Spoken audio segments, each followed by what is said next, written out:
Hey guys, Scotty here. This guide is for DIYers who have bought the parts kit for one of the two Compact Pro stabilizers. You'll need to have experience of printing complex parts, as well as having a well-calibrated machine to undertake this.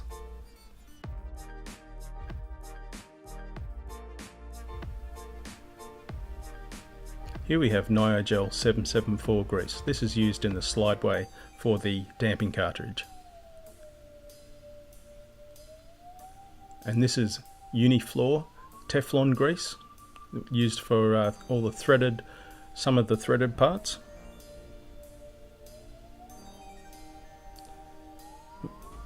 And this is your bearing pack. The one different bearing here is the flanged bearing that goes in the gimbal support.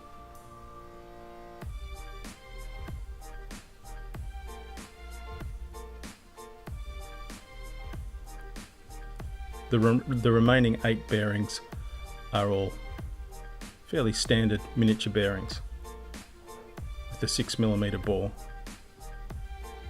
stainless steel shields.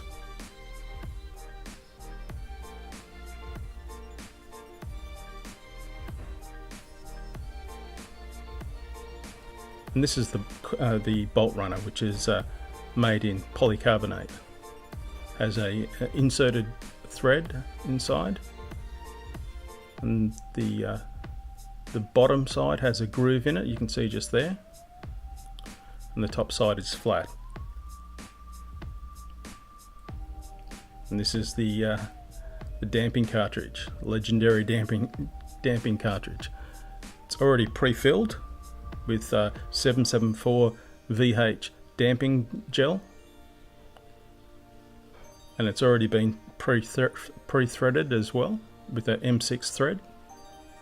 And these are 3 nylock nuts that are used in the build. And this is the damping cartridge adjuster bolt. And this is the spring adjuster bolt.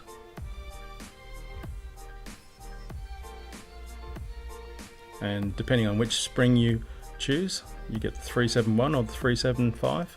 And this is a socket, and a 5mm socket, and this is for the gimbal to attach. And this is to attach the rosettes.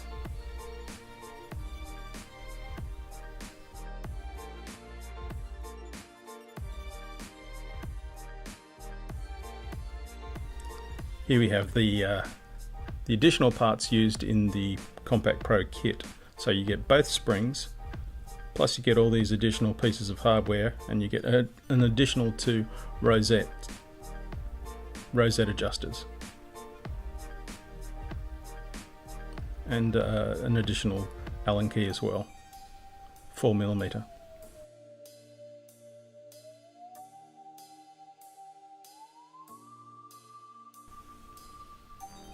Now we're going to assemble the gimbal support arms.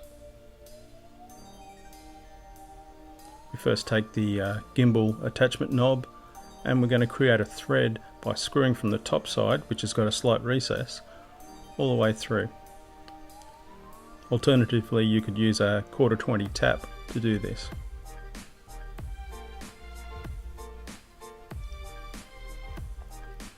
And now we'll just screw it in place on the bottom side.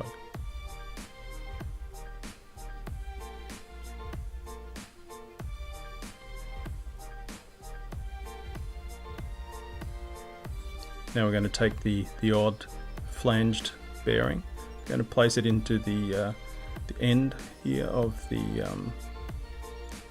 gimbal support. It should just snap in and hold in place like so. Now we need to get our Nyogel 774 grease.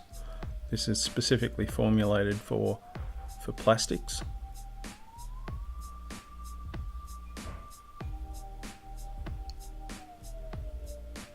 I'm going to put a decent sized daub on the inside, on the bottom side, and then I just use my finger just to spread it along that slideway, and we'll put about half the size of that dob on the other side.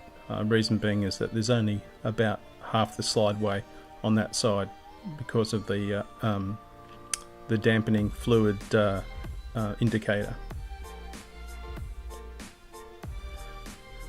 Now put that aside. That's all you'll need of that. You can use it for something else. And we're going to place the dampening cartridge into the slideway. Now we'll get our damping cartridge bolt.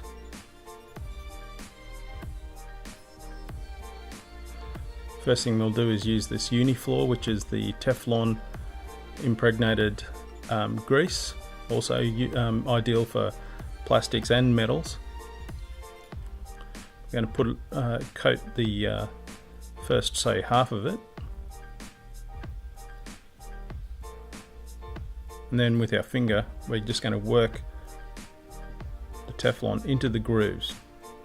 Press firmly because you don't want any sticking out, otherwise it'll just go to waste. It won't get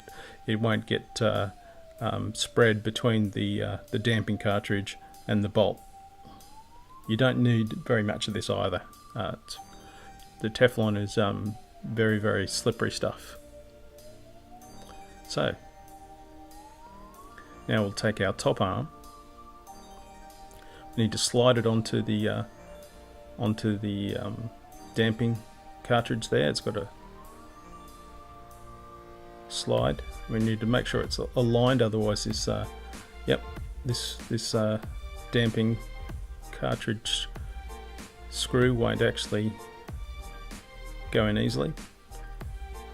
Then once we get it in, then we need to screw it into the damping cartridge, which is already tapped.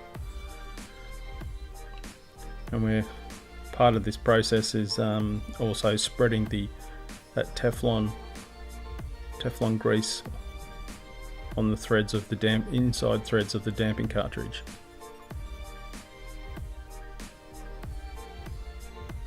Okay, so you can see here, if we keep turning it, the damping cartridge indicator will move along. Now we're going to take the nylock nut and just hand screw it in, and then we're going to grab the included socket and firmly hold the knob and turn the socket. At first we're going to crank it right down so that support arm little notch goes all the way in, and then we're going to loosen it off until there's probably about 1 millimeter sticking out the end or less of the actual nylock nut, the bolt coming out the nylock nut, that is. Okay, so now we need to attach the spring, but first we need to do a couple of things, and that is we need to get the bearings.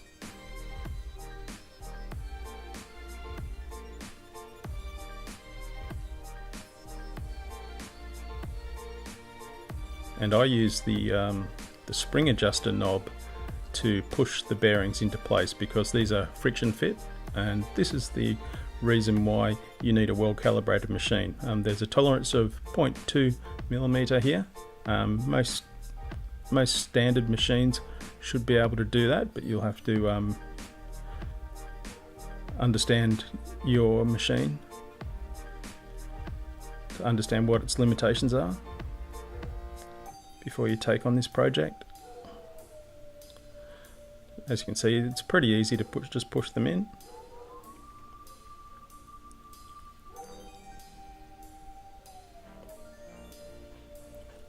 Now I just put the remaining two into the top arm on the opposite end of the top arm. You still should have two remaining at this point. They'll be used later.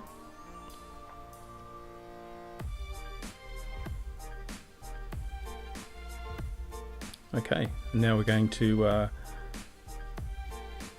take the bottom arm and attach the socket head bolt through. This will create a thread on the inside of the support, on the actual gimbal support side. This is useful. The thread that it creates is useful for adjusting the spacing between the sides of the gimbal. Now, once it's all the way halfway through, we can put the spring into that onto that bolt, and we keep screwing. Now we've got to make sure that when we get to the other side, that the bolt doesn't get skewed to the side. We keep going until it pokes out the other side. Now we're going to get our nylock nut and hand screw that on. And this is where we'll get the socket again, the included socket, and the Allen key, 6mm Allen key. We're going to crank that down, and as you can see, there's a bigger gap on the left as there is on the right. So we're now going to tighten it, and that's going to bring the gap across so that it's even on both sides. Not quite right yet. I'll give it a final adjustment. And we just want about 1 millimeter of thread to pop out the end of the nylock nut. And that's it for the for that part. Now we're going to put together the spring adjuster assembly. Now I put both of the remaining two bearings on the spring adjuster to get into the bottom part, because it's a fairly deep channel. Now we've got it in both ends. Now we're going to use this Unifloor again and go through the same process of working it into the threads. The combination of the Unifloor and the bearings makes it really easy to turn to adjust the spring tension.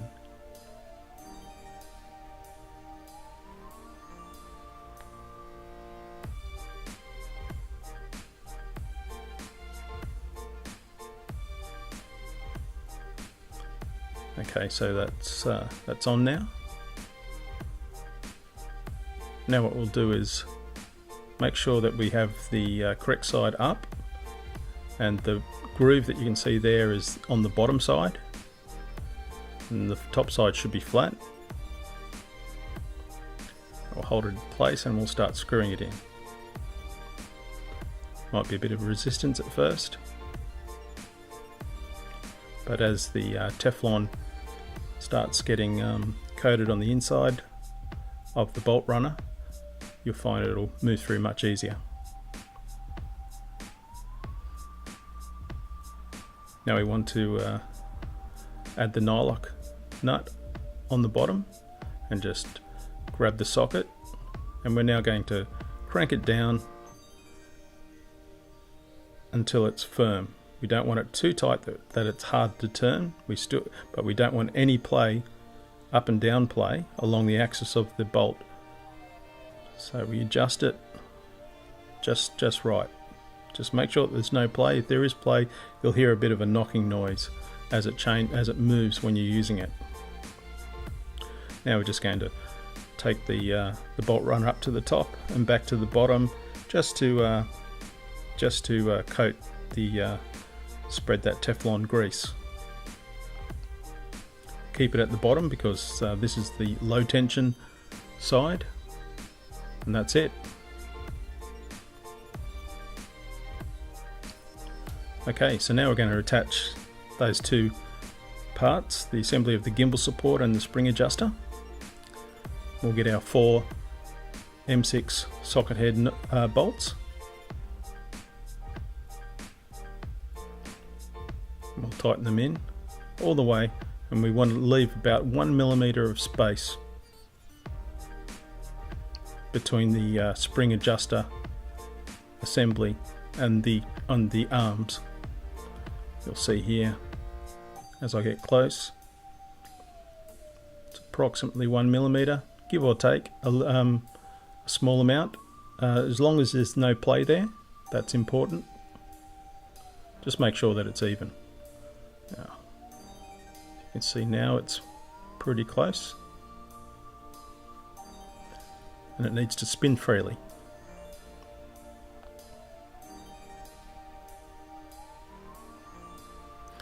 Now we need to firmly hold the spring and loop it over the bolt runner. There we are. It's not hard to do. Now, because there's now tension because of the spring, I grab hold of it with my left hand and rock back the spring adjuster so that I can then locate the bolt with my right hand. See, I'm holding one end of the assembly is pushed down on the table. Now I just hand tighten them in and do the same process again of tightening it up until there's about 1 millimeter of space on either side of the assembly.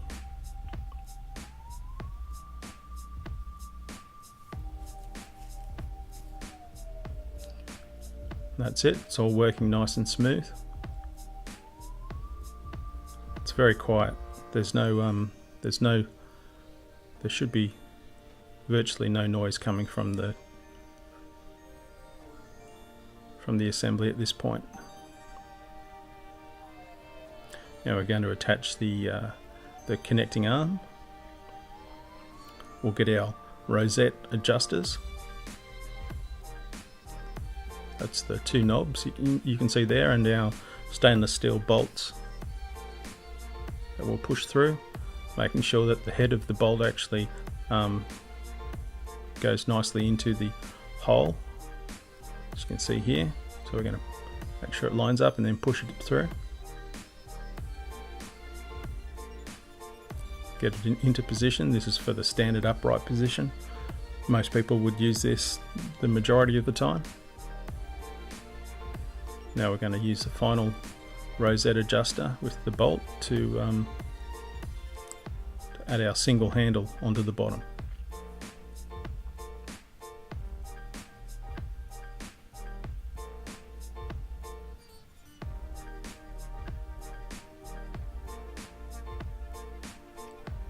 And that's it for the standard Compact Pro. Now, if you bought the Compact Pro kit parts, then the next stage is for you, because we're going to add the final parts for the dual handle kit. Now we're going to add the stand first.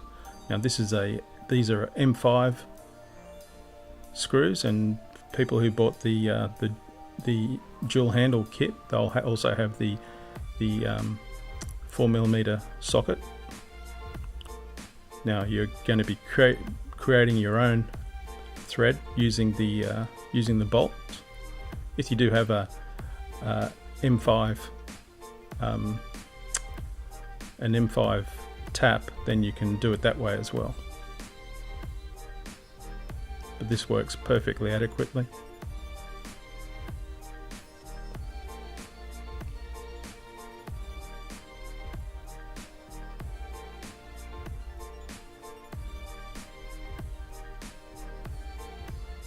Okay, all we need to do now is attach the two handles.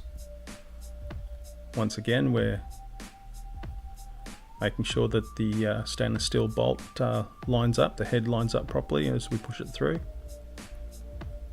And we get the rosette adjuster and screw it on top.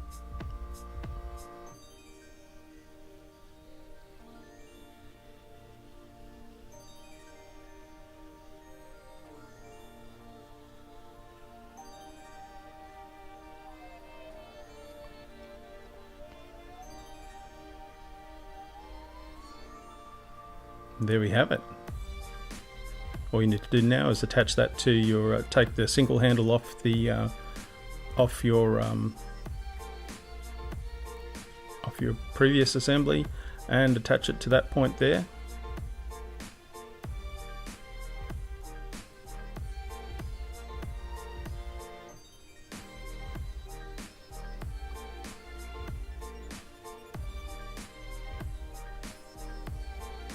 just get it into position. You need a little bit of an angle so that it doesn't bottom out.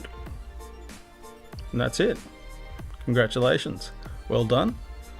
I'm really happy that you've got this far, and look, I really would love it if you could share whatever you make a video and you post it online. I'd really love it if you guys could share that with us.